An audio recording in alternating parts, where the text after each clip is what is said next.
Baik, hukum Newton pertama dia ada dua pernyataan penting.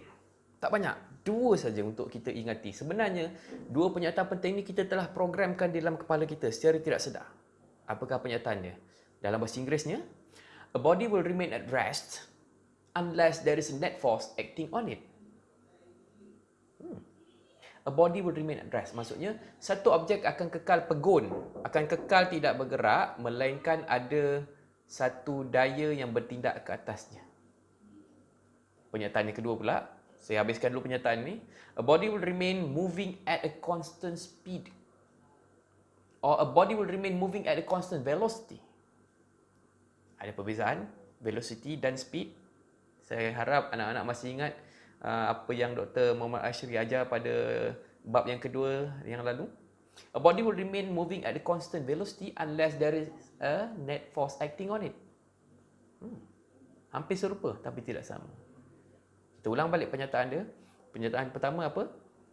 A body will remain at rest. Satu objek akan kekal pegun, tidak bergerak, melainkan ada satu daya yang bertindak ke atasnya. Contoh yang terbaik adalah ketika kamu cuba kejut kawan kamu solat subuh, ataupun kejut kawan kamu untuk pergi ke kelas saya, atau kejut kawan kamu untuk on handphone untuk menonton video kelas saya.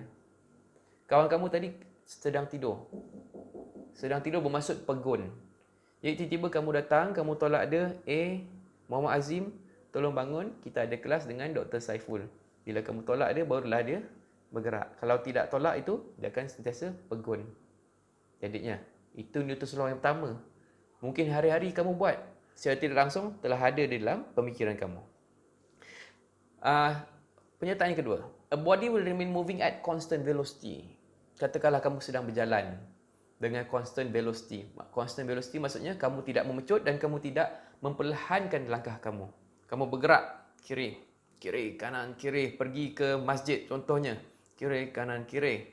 Kamu bergerak dengan halaju malang atau halaju yang sekata atau speed atau velocity, constant velocity 10 km sejam. Laju juga kamu berjalan ni, 10 km sejam.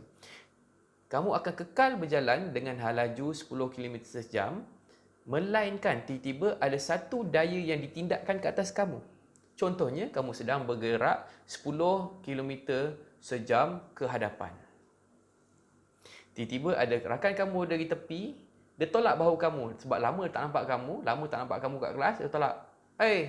Muhammad Syarul, kamu pergi mana semalam? Dia tolak bahu. Kamu pun akan tertolak ke tepi. Nampak? Saya pun dah terkeluar daripada skrin. Kamu akan tertolak ke tepi. Halaju kamu pun akan berubah.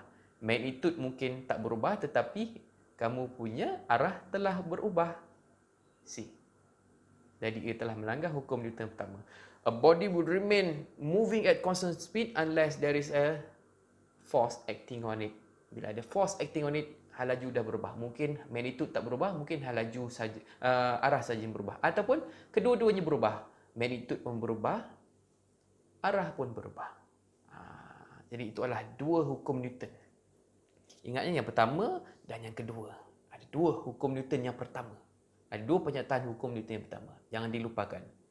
Jadinya, jikalau tak ada resultant force, jikalau tak ada daya luar yang ditindakkan ke atas kedua-dua body yang tersebut, makanya the first body will remain at rest. Kawan kamu akan kekal pegun dan kamu akan kekal bergerak dengan halaju yang malang jikalau tiada daya luar yang bertindak. Jadinya, tiada daya luar yang bertindak ni ada dua maksud. Apakah maksud dia? Mungkin tiada daya luar langsung. Mungkin tiada langsung kawan kamu tolak kamu. Mungkin tiada langsung kamu cuba kejutkan kawan kamu daripada bangun tidur. Tak ada kawan kamu tolak, tak ada kamu tolak kawan kamu, makanya akan kekal pegun ataupun akan kekal bergerak dengan halaju yang malang. Tapi, no resultant force ada maksud yang kedua. Jikalau kamu, saya ambil contoh. Contohlah objek ni, Darth Vader ni kan. Dia bergerak ke hadapan. Dengan halaju malang 20 km sejam. Tiba-tiba ada angin daripada depan dia menolak dia 10 km per jam ke belakang.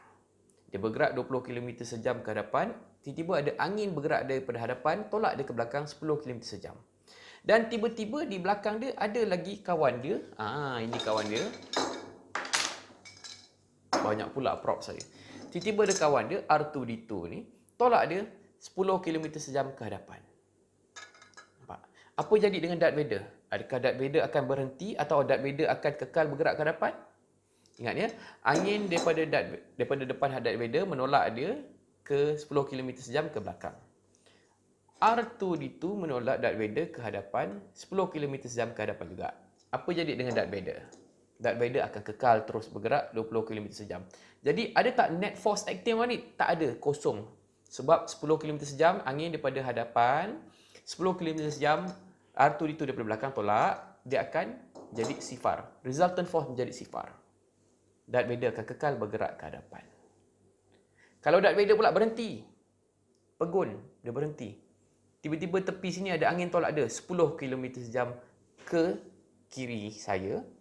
Dan tiba-tiba ada R2D2 pula menolak Darth Vader ke kanan saya, ke kanan sebelah sana, 10 km sejam, maka Darth Vader akan kekal pegun juga. Sebabnya daya ke sana 10, daya ke sana pun 10, dia akan kekal pegun. So itu maksud no resultant force.